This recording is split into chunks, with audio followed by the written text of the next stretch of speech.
Hi everyone, welcome to Wandering DMs. I'm Paul.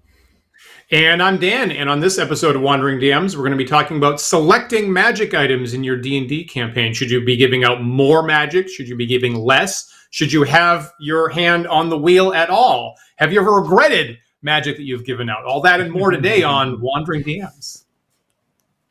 Awesome. So this is a spin-off of our last topic, right, Dan? This is we were talking about what the heck were we talking about?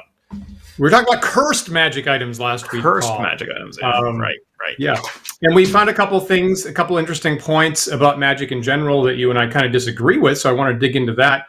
In addition, and this is going back a while, but one of our viewers, Bill Rubine on Facebook, actually asked us to do an episode on selecting magic items some time ago. So we thought that was a good idea from Bill, and thank him for the idea. Great. So, out of curiosity, Dan, do you have a thesis here, or is this an exploratory conversation? It's something of an exploratory conversation because I thought that I had a very simple thesis, and then I start, prepping for the show, and I go, "Oh, geez, no, I might be self-contradictory in my practices. Oh, geez." And I also thought it was interesting. So there was a moment last week specifically where we're talking about what if you're randomly rolling to see if items are cursed, and 3 come up in a row. 1, 2, 3, cursed items, one after the other, all get sprung on your players. And I think I said, "Great, now the story's about everything's coming up cursed." And you said, "That's too much. I'm bored with it now. I'm gonna fiat start changing that." And I thought that was an interesting distinction. So maybe there's a wider story there about how you and I might be choosing magic items in general in our campaigns. Could be. I want to start with, like, one of the things that feeds into this for me is just generally, where do the magic items come from, right? So what are the source books you're using to generate your magic items? Are you inventing custom ones yourself? Where do they come from? Obviously you could start with, like, great, you've got the little brown books and you've probably got a table there that you're going to roll on. Maybe you're playing first edition AD&D, and so now you're in the DMG and you're rolling on those tables. Maybe like me, you bought and fell in love with Marvelous Magic, the one and only weird crossover, both basic and AD&D book by Menser and Gygax here, which, by the way, I mean, if you dig into this book, the very first thing in here are tables. Right? Here are tables, so you can randomly roll on all the magic items in here. And then, of course, I personally love to invent magic items. Any readers of my blog may remember that a year ago, for Creatober, #Creatober, I tried to do a custom magic item every day for the entire month of October, and I got maybe about halfway through the month before I burnt out on it. But it was a lot of fun.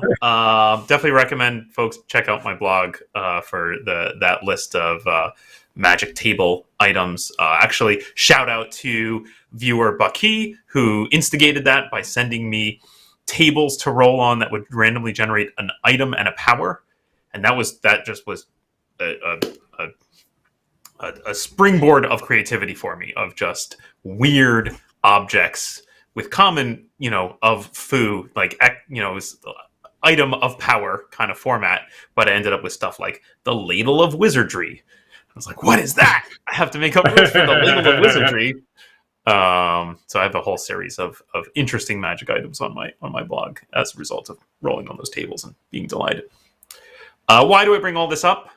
Because the more of this you use, the weirder your roll results get, right? You start flooding your game with all these interesting items, and if you're rolling randomly on the tables, like, you're diluting the chances of getting, like, the actual, like we just need a +1 sword, right? We just need more scrolls to fill out our spell books. There's, like, some common magic items that I feel like if they don't come up, if the party isn't finding them pretty regularly by the time they're, like, levels 5 and 6, then it's a problem. It's true. Obviously, for classic monsters like gargoyles or lycanthropes or things like that, you need a magic item to hit them, of course. Right. You start to become desperate about that. Yeah, I will point out that really important to the party, right? yeah, totally. And I'll briefly point out our chat moderator, William, put a link to Paul's magic table in the live chat at the moment, so you can go over there. I personally really like that project, for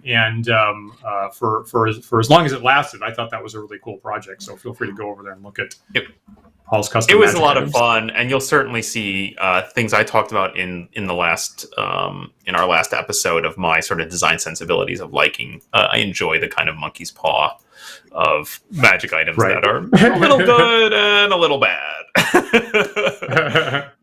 It's interesting. There is a so in our patrons chat last week, actually after that show, there were some add-on questions about exactly how likely was it to get a cursed item in various different editions.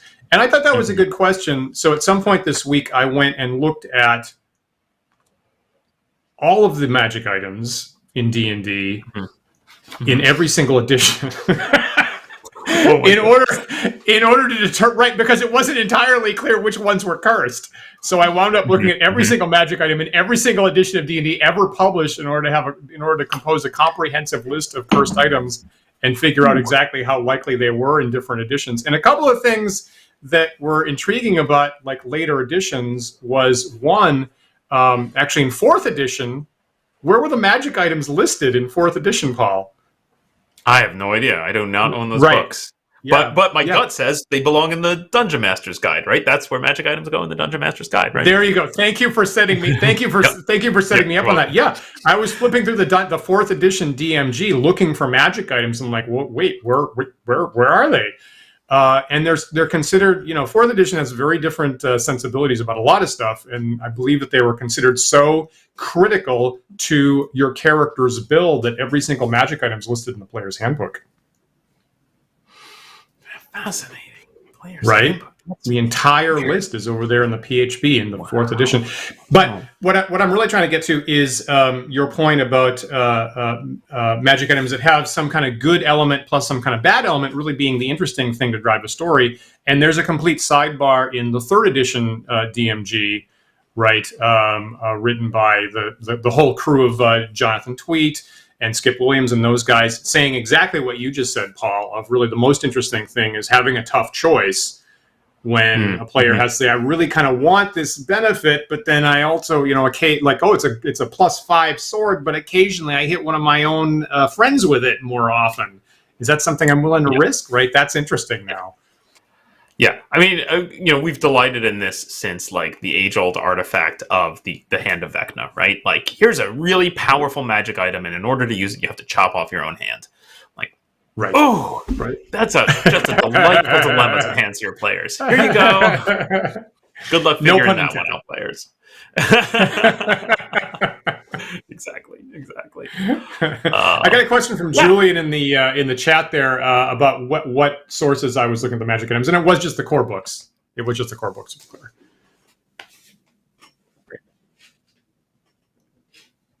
So, Paul, question about that book that you lose. Actually, the book of Marvelous Magic. That one confuses me a little bit because they've got Frank Menser and Gary Gygax listed on the cover there as the creators, and I'm like, I'm suspicious about whether they actually wrote that. Like, I feel like, is there a preface from one of them or something like that? Because I feel like there became an era.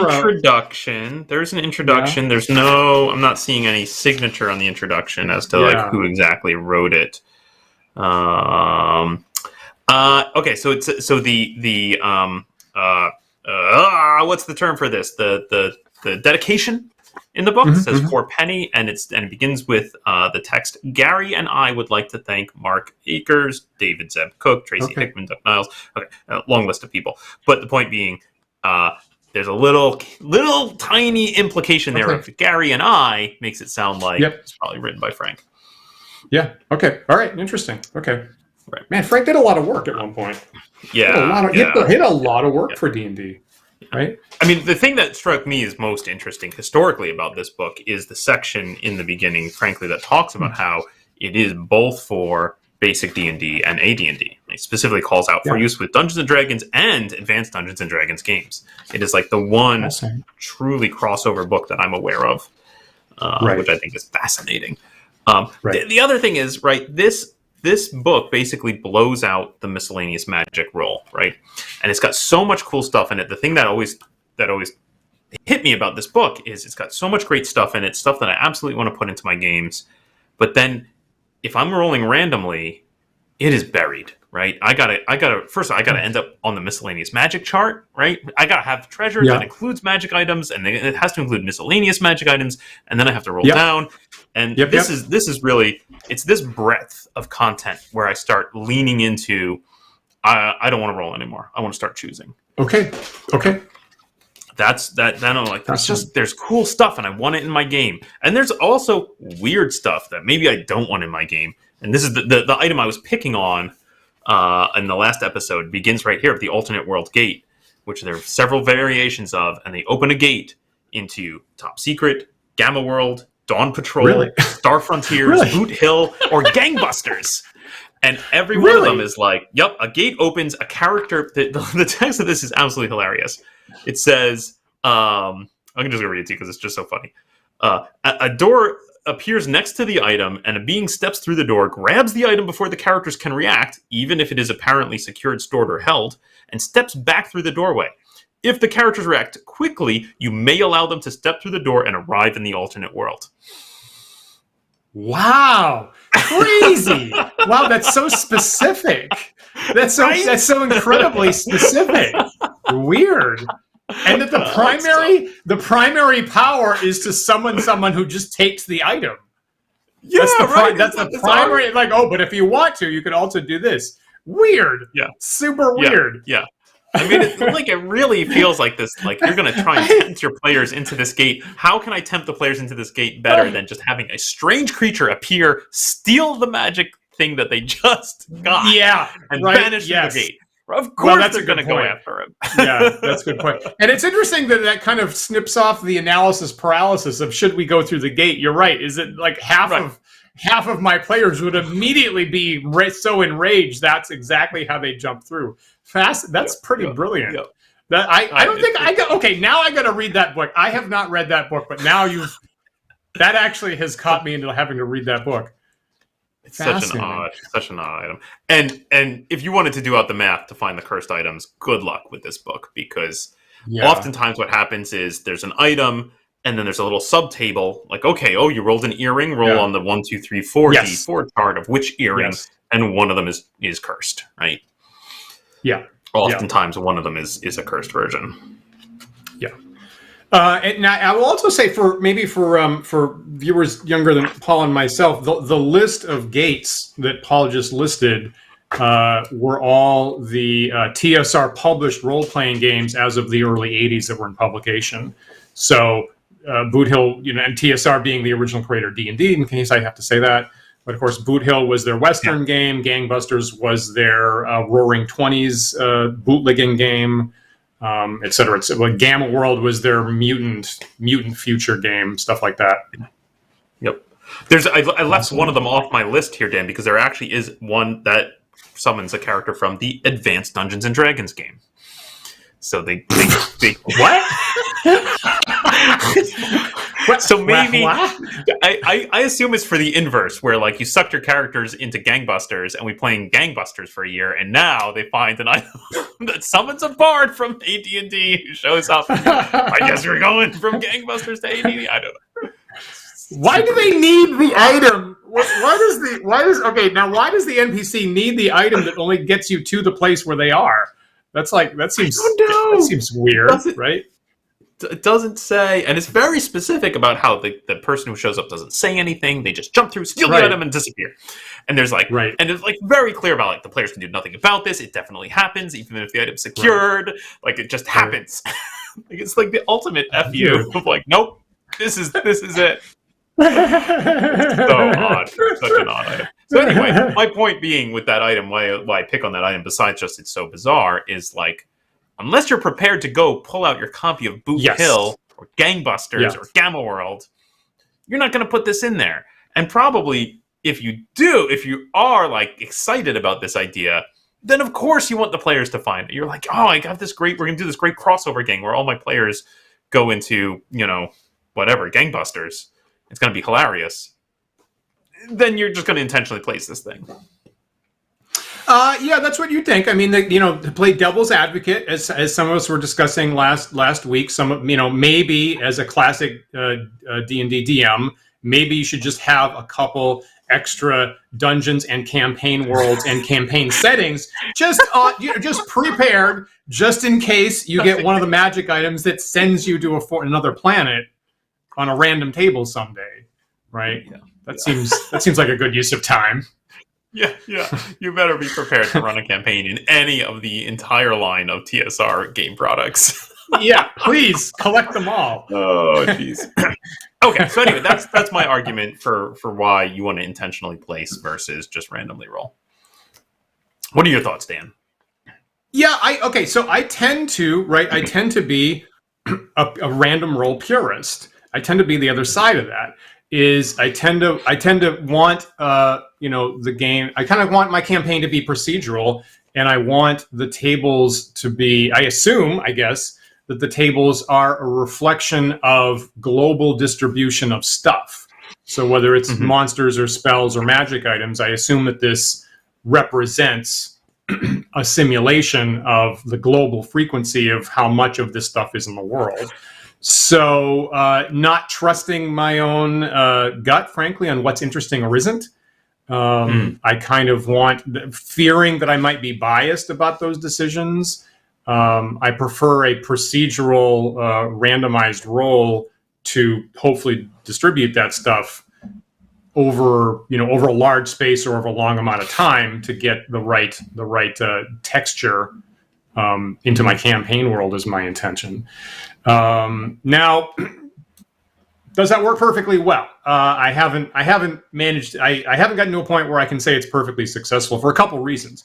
One, I'm still biased, and like we were talking about, like in last week, and with our dungeon design process that we did live about a month back or so, I tend to come up with stuff like scrolls and go, I'm personally bored by that. I'm going to re-roll it. And then later on, I regret that because there isn't enough stuff there aren't enough resources for the low-level wizard characters to bulk up their spell book. And then I'm realizing that I'm kind of off the rails a little bit. I have a problem based on that. Secondly, like you were talking about, to get into the magic item tables, it's gate kept by a series of probability rolls. As you have to get in the classic game, you have to get a monster. Okay, not all the monsters have treasures. You have to roll. First of all, you have to roll. Does the monster have any treasure whatsoever? Based on the in-layer roll, actually. Then you go to the treasure tables. And particularly at low levels, there's actually a really tiny frequency of magic items at all.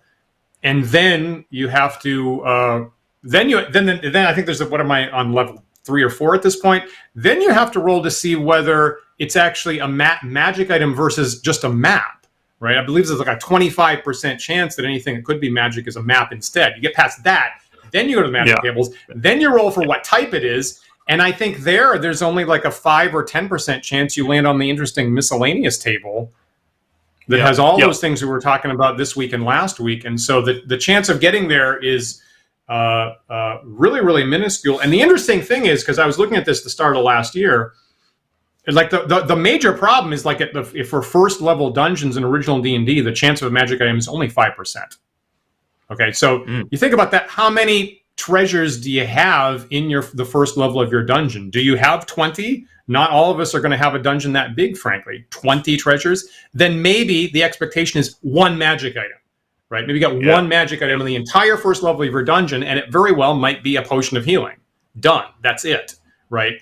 And the interesting thing is that's totally counter to what we see with the original designer's own original dungeon designs, is that when we got an opportunity to look over Gary's shoulder at a convention where he was running the first level of Greyhawk, half of the treasures had magic in them.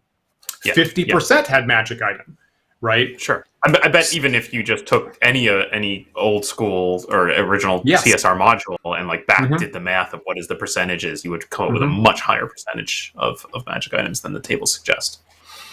Yeah. Exactly. Yeah. Exactly. So there's a bit of a contradiction there between me using the tables and realizing that that's not actually how anybody actually built their dungeons. Yeah. So I just wanted to bring up really quickly the point. You talked about the scroll problem. I also think that if you're playing with OED rules, as some of us here are, and you don't have clerics, then you start running into the same problem with healing potions, right? That like you need to get healing potions into the hands of your players because they need them to survive. And are you going to random roll that? And I feel like in both cases with the healing potions or scrolls, that both you and I have kind of moved in this direction, which we're not totally comfortable with, but kind of had to do, of moving those treasures out of the dungeon and into you can just buy them in town. Sure. Yep. Exactly. Yeah. Exactly. To an extent that we actually have surprised ourselves, right? So there was a moment a couple weeks back where Paul was like, no magic shops, no purchasing magic, whatever. And I'm like, what about all those scrolls? What about all those potions? And Paul was like, I was like, yep, you're right. I totally saw those. Yep. I think you basically memory holded on yourself. That's funny. It's funny. But yeah, some of those basic things, and in later editions, potions of healing, stuff like that, start to creep into the basic equipment list, and that's how I run my games actually. And the funny thing is, I probably got my brain bent years ago because there was a fantasy series by it's the Guardians of the Flame fantasy series by Joel somebody or other. I don't have that on my bookcase at the moment. I believe. Perfect. Nailed it, right? And that's also a custom there, is that it's a part of, and of course it starts with a story of people from actually Earth. They're players of D&D. They get sucked in the fantasy world, that kind of thing. And it starts with a expectation that you can buy supplies of healing anytime you want. And it worked really well there, so I got accustomed to that. Alternate world gate from... Exactly. I think they did. Right? Yeah. I actually really love the original 3 books of that series. I think that series kind of goes off the deep end, unfortunately. And I agree. It's not as good in the later books, but the first 3 are delightful. I would say exactly the same thing. Have some difficult content. Some difficult content in that. But anyway, that's a good point. That's a good point. Yep. You're right. Yeah, that's a good point. Anywho, fascinating. So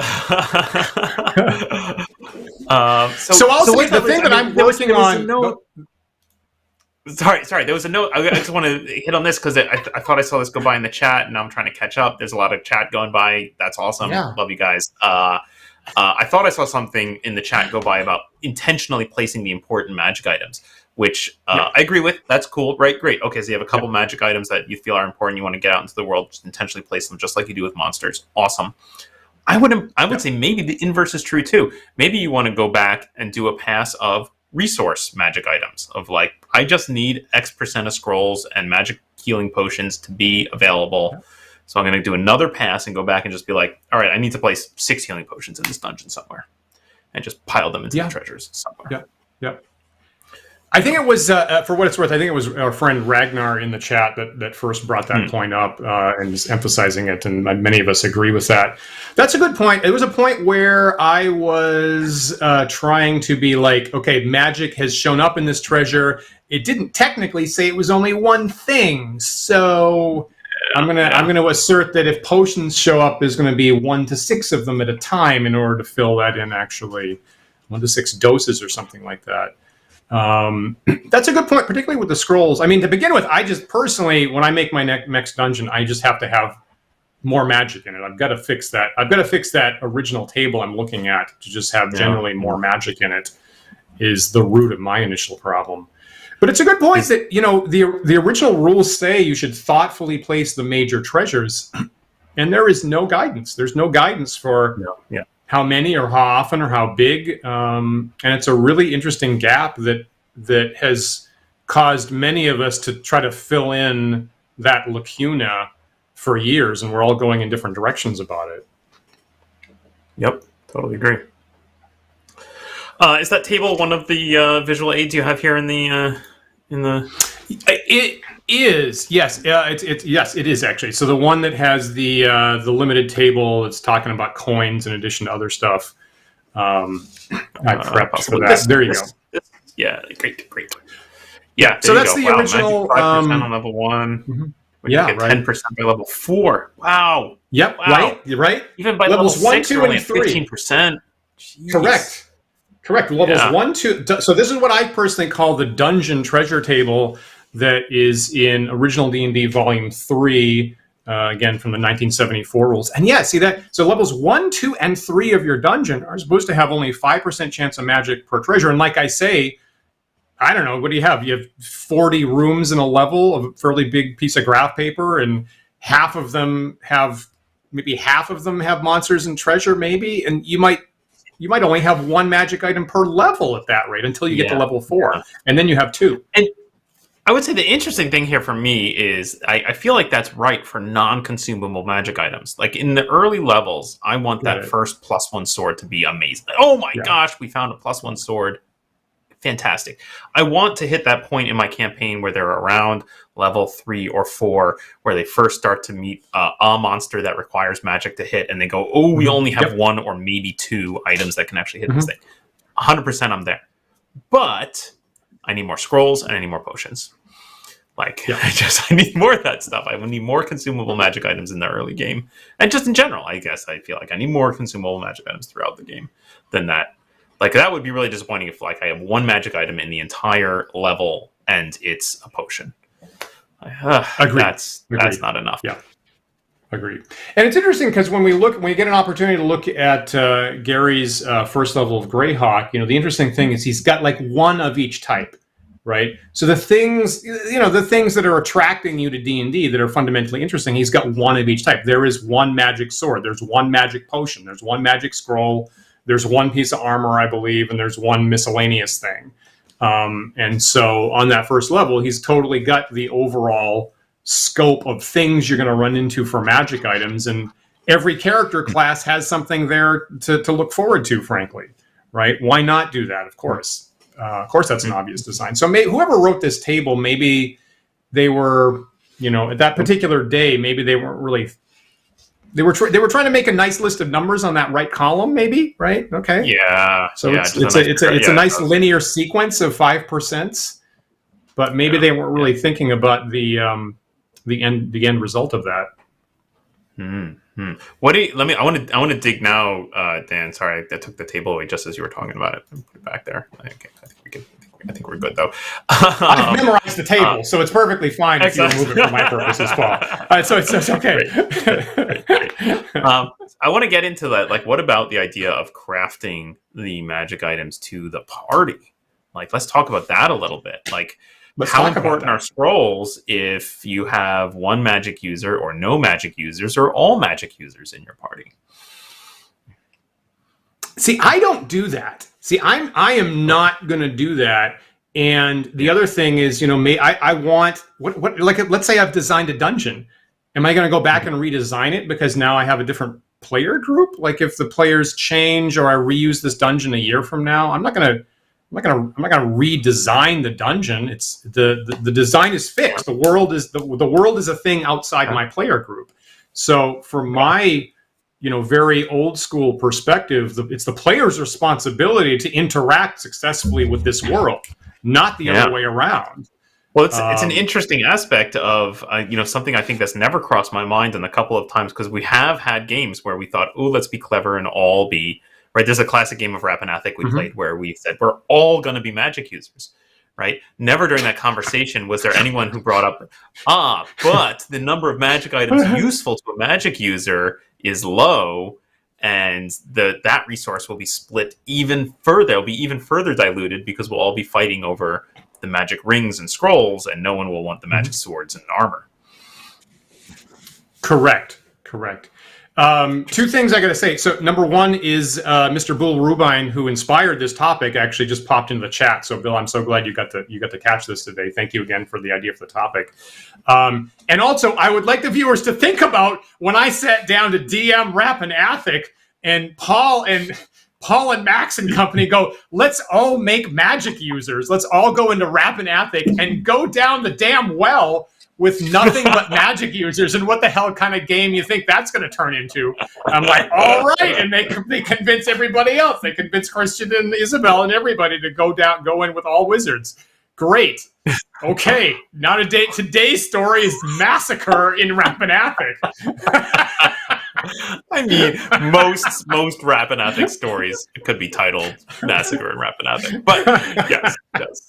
It was fun. It was a fun, weird twist on the game, I think, right? Because we were also all leaning into, I think we were trying to exploit your house rule at the time of if you played a human, you got a free hireling. So we all played human magic users who all had fighter hirelings.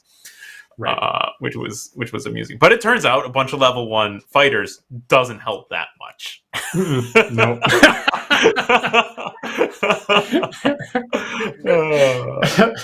And I'm looking. I'm like, yeah, they are like 2 rooms away from that place that has 2 iron golems. This is possibly a really precipitous situation. Wow, fascinating. So, but that's true. So if you do have, and also we went to Gen Con once, and we got into a tournament, and we all made. I was prompting for all dwarven clerics.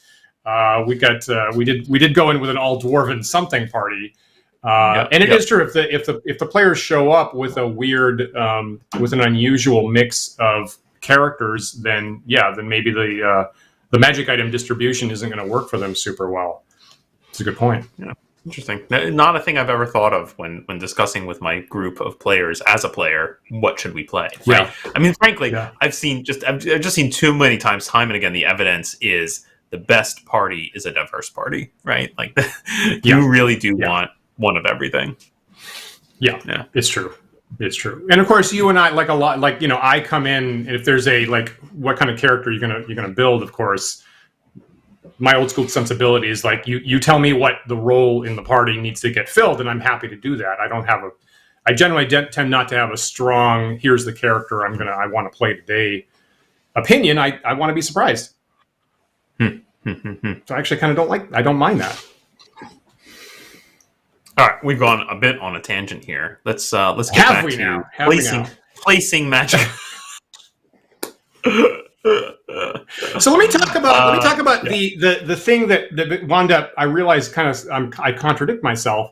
Is that I try to stick to the if I go literally by the original rules, right? There's a surprisingly small propensity for magic items if I am committing to the probability tables.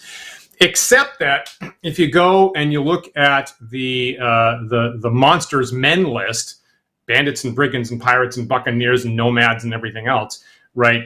They have a particular sequence for, some of the NPCs should have magic items. That makes sense. Mm-hmm. And it's very generous. Oh my God, it's very generous. It's like it's like 5% per level in a multitude of categories per character. So if you run into, a bandit, sergeant, or lieutenant or something like that, they're third or sixth level or something, you're supposed to roll their level times 5% for each of the categories of weapon and armor and potion and something else. And so what winds up happening is the vast majority of the magic items in my traditional campaign are coming from the NPCs. Right? The NPCs have magic coming out. You run into a bunch of bandits and they've got magic coming out their ears. There's going to be a basket of 15, 20 items in the average bandit troop.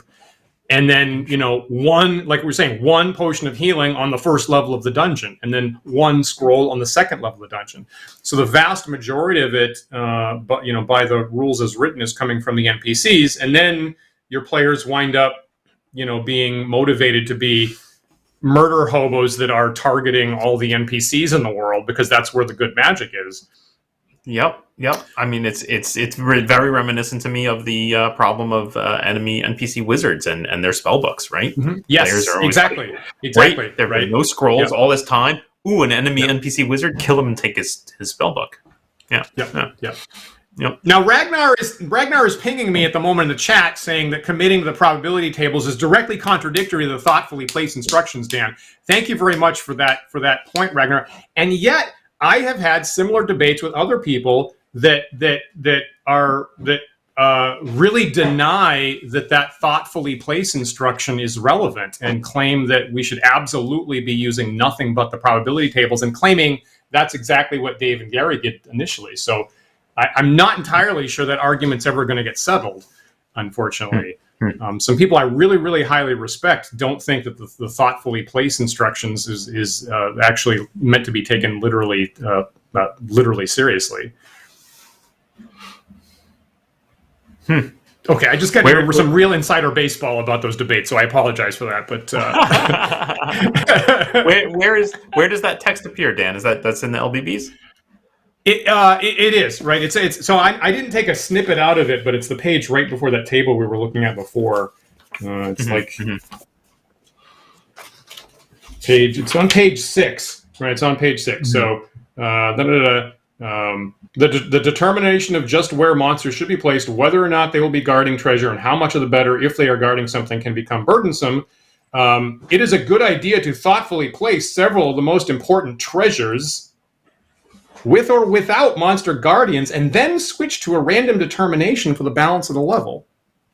Yeah, that's very interesting. And it seems pretty clear to me. I love that turn of phrase, the most important treasures, because which treasures are most important? That's all you get. I don't know. Yeah, that's all you get. Depends, I suppose. Yeah. But that's what it says. But you're supposed to do that before you go to the random treasure tables. And it kind of seems to make sense of like, I come to the piece of paper, I come to the graph paper, I've got some content ideas, I get them down, and then you run out. And, I think that you and I, Paul, have found that the really great thing about tables, right, about these big, long tables in classic D&D is these fill in the rest of the ideas, use them as idea generators, right, before the game starts. To fill out the content in your big map once you run out of ideas as a person. And why we've been a little bit irritated when we go to Moldvay and the table winds up saying, come up with something special here. Right? I'm like, well, I wasn't using the table until I ran out of ideas for special stuff. And simultaneously, like my opinion is using a table while the game is flowing is really bad because that's really slow. So I've tried to very conscientiously remove any table lookup while the game's actually running. But for purposes of advanced preparation creation, it's a great way to come up with ideas that wasn't going to pop into my head earlier. And I feel like some people are hazy about that in traditional D&D, is they think everything's all run by tables all the time. But I think there should be a sharp separation between advanced prep versus in-game play. Sorry, I'm sorry, Dan. I'm distracted here by the chat where Ragnar points out, like, you missed, like, it actually tells us right in that text, right in that paragraph. Naturally, the more important treasures will consist of various magical items and large amounts of wealth in the form of gems and jewelry. Naturally. But various magic items, whatever that is. Yeah, see, yes, I snipped the quote off right before that. Thank you, Ragnar.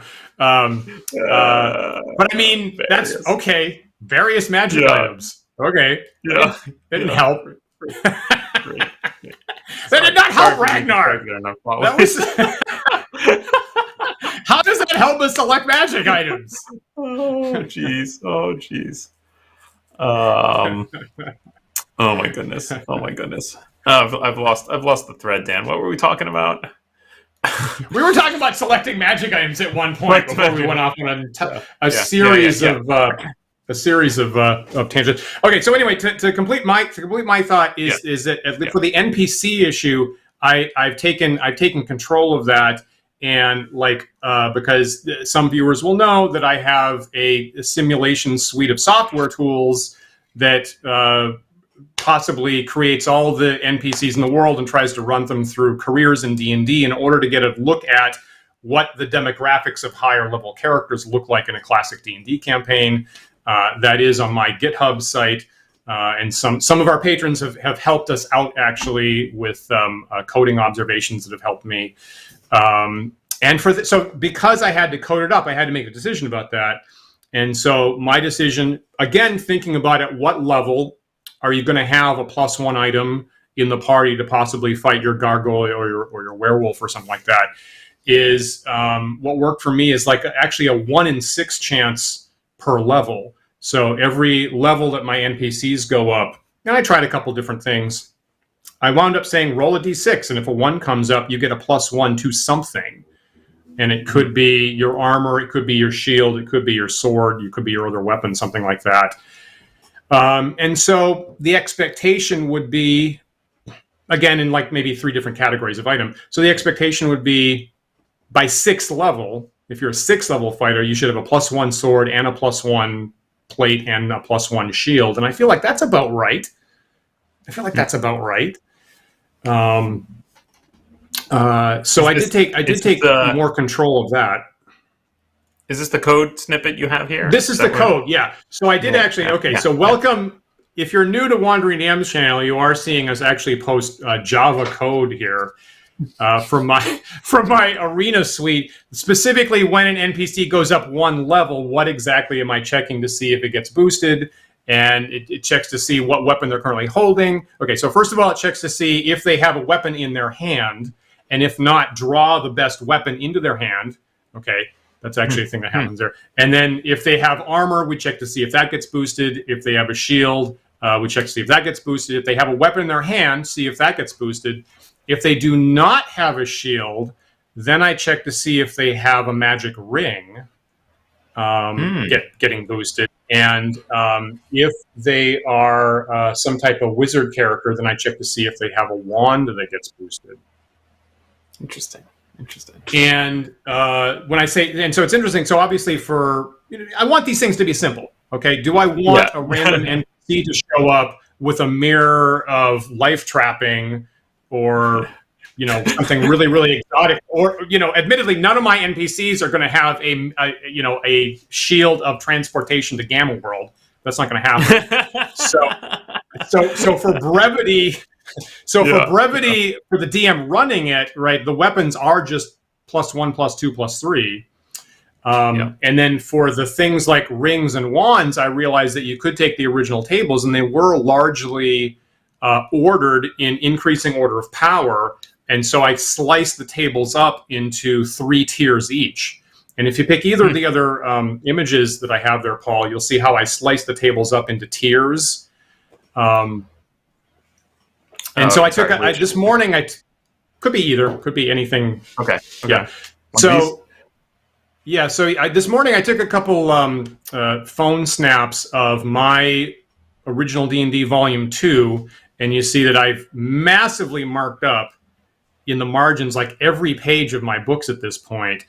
And so here is the original rings table, and if you look where I have little underlines there, like the first 1, 2, 3, 5, 6, 7, 8. Items up to Ring of Fire resistance, I'm calling Tier 1.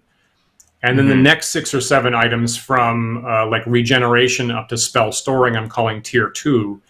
And then the many wishes, I'm calling Tier 3. So as my NPCs, possibly thieves, possibly wizards, get their ring boosted at higher levels, I pick an item from the appropriate tier as it goes up. So admittedly, with my arena program, you're not going to have a 1st level wizard show up with a ring of many wishes. Yeah, right. And I do the same thing for the wands. The wands table is also split up into 3 tiers there. So granted that and this is a result of most of the items in my campaign are coming from NPCs, and I have this program that's trying to run demographics for an entire D&D campaign world. I actually didn't want 1st level wizards showing up with a staff of wizardry or a ring of many wishes. So I did actually take control of that and have them going up through these tiers as they get additional power in their magic items. Interesting. So there's a comment in from our viewers here about like, what about hirelings? And I will bring up both hirelings and the other one that I run into a lot because I run a lot of convention games is, what about pre-gen characters? So anyone who's played in my convention games or has seen me write about them on my blog knows that I have an OED character generator tool on my blog. You can go there and generate random characters, and it has a section. It actually has a checkbox of do you or don't you want them to have magic items. So here's my code snippet on magic item generation. We're doing code today. I didn't know that. That's right. That's right. Here's my code. My code's Python, by the way, not Java. So here we go. And you'll notice I have a couple of chunks in here. First, I have a section on, it's basically broken down by class.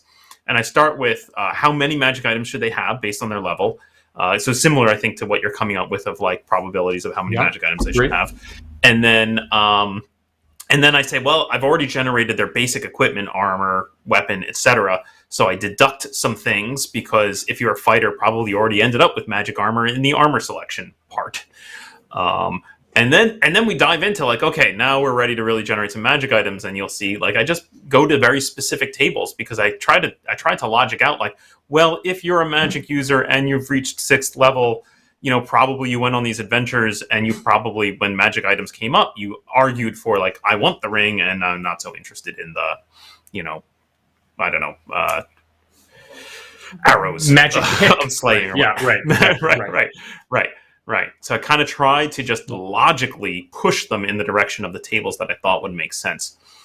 And then what I don't have here is, but anyone who digs into the code, which is also on GitHub, I have tables. I have CSV files for the tables of magic items that are straight out of the ODD Little Brown books. I actually snipped out some of the weirder magic items. I just removed them from the tables entirely because I found like presenting a player with a pre-gen character who's carrying around a mirror of life trapping is weird, right? Playing a fighter who's carrying around a horn of blasting, like the players immediately assume that it was intentional, right? That, this is important to this adventure, that I have a horn of blasting, and I'm going to find a reason to use it. And I'm like, it's just a weird thing that ended up in the list because it just doesn't make sense for my pre-gens to have those. So I did even more customization there, just trimming out the stuff that I was like, this stuff's just too weird. Which it sounds like very similar to what you're doing there with the tiers, right? I assume the probability of tier 3 magic ring is 0 to 0 or very low to 0. Yes. Yeah. Correct. No. Correct. Now, and it's an interesting point here. I'm so glad that I guess it was Ash who brought up the question about the hirelings, and also related to pre-gens is like so for my game, the hirelings are all going to be first level. They're not going to have magic. The end. They're just they're supposed to be first level. They don't have magic. That's the story. But for the pre-gens, right? I mean, we all need to deal with that issue.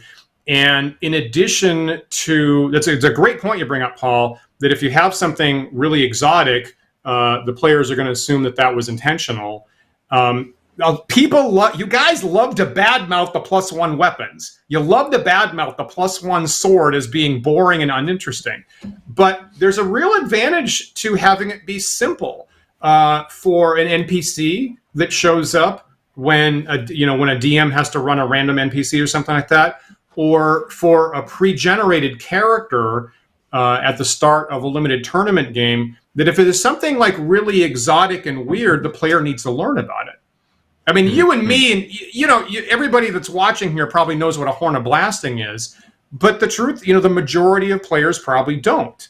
And so I've thrown stuff, abilities or spells or magic items into a pre-generated character, and then you overlook the fact that you need to spend 5 or 10 minutes with that player informing them exactly what it does.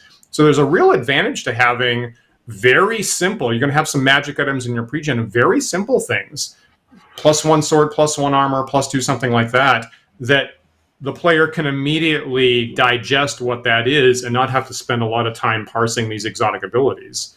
So that's what I tend to do with my pre-generated characters. They tend to have, 1 or 2 fairly simple things, and it's moderately rare that I give them anything from the miscellaneous table.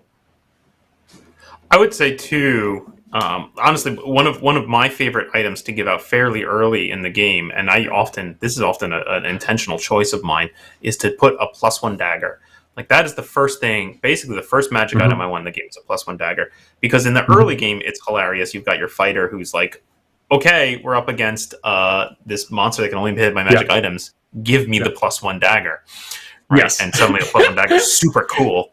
But then in the late game, when they started to accumulate more stuff, items start to get traded and passed down, and it's actually important for your wizard character to have a +1 dagger when like you want the whole party to have magic weapons. That's the one they can use, right?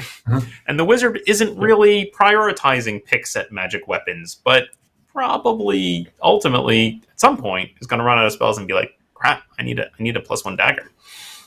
Yeah, it's true. It's true. I gotta say, one of the things that I really adored about my last D&D campaign players team, and this was largely due to our good friend Lauren prompting everybody to do this, is they got to the point, and I was going by those tables. It was the stingiest magic campaign you have ever seen. Nobody had a magic weapon, and they got to the point where they started to have to fight whole bands of werewolves, and they'd run into them in the wilderness, they'd run them in the dungeon, like whole packs of werewolves, right? Or whites, right? Or the undead, like whites or something like that. There's no magic weapons there. But remember, those initial types, they can get attacked by silver weapons. So at the prompting of one of the players, after a first really, really bad encounter, when they discovered, when people who are new to D&D discovered that was an issue, everybody got equipped with silver daggers. Right, so everybody got equipped by silver daggers, and the funny thing is, they got to a point whereby they would switch modes at the drop of a hat. Is they'd go they'd fight something, and they'd go, oh, it's a werewolf, and on the next round, everybody all dropped their weapons and grabbed out silver daggers, right? And everybody, including the wizards, would jump it in mass. And personally, I thought it was really, really funny to see the party have this tactic of in mass. Just mob anything that they couldn't initially hit, all with silver daggers. I've seen humorously, I've seen the inverse when the party came across rust monsters, where it's everyone take off your armor and get out your quarterstaves. Just hilarious. We're almost out of time here, and I feel like there are two things we didn't touch on here. Almost out of time. I want to quickly note I've already lost track of who mentioned this in the chat, but it was brought up that what about the assumption of unique magic items, like assuming that the staff of power is the staff of power. There is one in the world. Artifacts in general is an interesting aspect of this. Of what do you do with those? Like, certainly artifacts for me in my game are only intentionally placed. They're never a random roll. I don't know if you deal with artifacts at all, Dan. Well, if I'm playing first edition, Paul, there is a 3% chance of you get a magic item. There's a 3% chance that you land on miscellaneous magic table 1 of 7. And then on table 1, there is a 1% chance of it being a random artifact or relic. And then you go to the artifact or relics table and you randomly roll it. So yes, if I'm rolling first edition by the book, Paul, all the artifacts only show up randomly. Oh my goodness, that's rough. Okay, I want to skim past that because I want to mention one other case for intentional placement, which came up in a game that I ran, which was player motivated. Essentially, I had a player who wanted a specific type of magic item and then went to a sage and was like, tell me where I can find this kind of magic item, and paid a bunch of money. And I was like, great. Okay. And specifically what he wanted was something that granted infravision. He was playing a halfling thief, and he was like, I feel like I'm at a terrible disadvantage not having dark vision. So I invented, maybe it exists in some table somewhere, but I invented a hat of infravision, and I intentionally then placed that in a dungeon and had the sage come back to him and say, yes, I hear of such a thing. There's a tale that it was in amongst this treasure of this ancient civilization. You could go here. And I used it as a lead to an existing adventure that I wanted to have in my world anyway. And then there was just the extra carrot of, and yeah, by the way, the magic item that you specifically asked for is probably there. That we should do that. I mean, you should do that. Obviously, we are saying yes and to our players' interests, and we should do that. And of course, I joke a little bit about being quite as procedural as I represent sometimes. So the correction from you and Ragnar to thoughtfully place things like that, of course, the best time to do that is when you're saying yes and to one of your players. So that's top level DMing, obviously. Excellent. All right, we are really close to out of time here, Dan. Any final thoughts on intentionally placing magic items? I'm still working on my games. For me, problem number one is I need more magic in my games. Actually, I should be thoughtfully placing stuff. I think I need to. Frankly, I think those initial tables need to be modified to better represent what our expectations have always been. Frankly, so number one, I need more magic in my games. And then if you're thoughtfully placing the most important ones, whatever that means to you, and then randomly placing a bunch of other stuff for surprises, right? That's really where the best happy medium is when you have a combination of, like, I've got my design ideas plus surprises.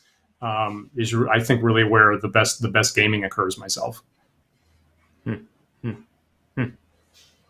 Okay. For me, I'm a big proponent of thoughtful placement. I love rolling on tables. Don't get me wrong. It's not like I don't roll on tables, but I always look at that as like the initial spark of inspiration, right? I'm happy to roll on tables to give myself a spark of inspiration, but I'm also very happy to say, I didn't like that result, and re-roll, and also then do subsequent passes later on where I then look at the dungeon at the end and go, am I happy? Is this a good distribution? I feel like the magic's too low. Let me add some more. Or I feel like I need these items or these whatever, and add some more. So, yeah. That's my thought. Viewers, if you have thoughts on when to roll them and when to intentionally place, please give us some comments here on the video below. Tell us about cases where it did work or didn't work. Edge cases that we've missed, bug reports on our code. I think this is the first time we've really dug into code on this show, so that's exciting. I think you're right. Please leave some comments for us below. We'd love to hear from you. Maybe that'll inspire future episodes, just as this episode was inspired by feedback from our viewers. Yeah, definitely. We'll look forward to that. And of course, if you are new to the show, remember that you can like and follow and subscribe to us, the Wandering DMs. We are on YouTube and Twitch and Twitter and Facebook and, yes, GitHub. And we do have the handle Wandering DMs on all of those sites. And if you go to GitHub, you'll also see links to the other accounts that Paul and myself have as well for our various projects. And if you are a coder, you'll see what we've been up to lately. If you prefer to listen to our show in audio-only podcast format, you can do so by downloading the podcast from our website at wanderingdms.com. Or look for us on one of many podcast carriers out there, such as Google Podcast or Spotify or iTunes. If you're listening to this podcast on one of those sites, please take a moment to rate and review us there. That helps other users of that site find us, and we really appreciate it. We really do. Huge thanks to our patrons, of course, who support the Wandering DM show. And if you'd like to join them, please visit patreon.com/wanderingdms. And you'll see a couple different tiers that we have, very similar to the magic item tables, actually. And those tiers provide discounts on merch, access to our private Discord server, monthly behind-the-scenes videos, polls, and surveys that we try to do, and also after-party chat we do every Sunday, and we'll be there in about 10 minutes on our Discord server to continue the chat there. Look for upcoming shows this week. Paul, are you on tomorrow, Monday, or are you taking the week off for Thanksgiving for 10 Dead Rats? I believe we're on. Okay. But look for updates for that on our social media or on the Discord channel. Okay, so we'll look for that Monday night 10 Dead Rats show when that's coming next. And I did a movie review released on the channel, I think on Friday, actually. So thanks everybody for who checked that out and gave some feedback. Appreciate that. It might have been a big mistake on my part, but there it is. And we're also looking to schedule a upcoming breakfast briefing with Isabel after her intense weekend of shooting a movie and other stuff this weekend. But don't forget, the Wandering DMs are live every Sunday at 1 p.m. Eastern Time. So please join us again next week for another thought-provoking discussion. We'll see you then.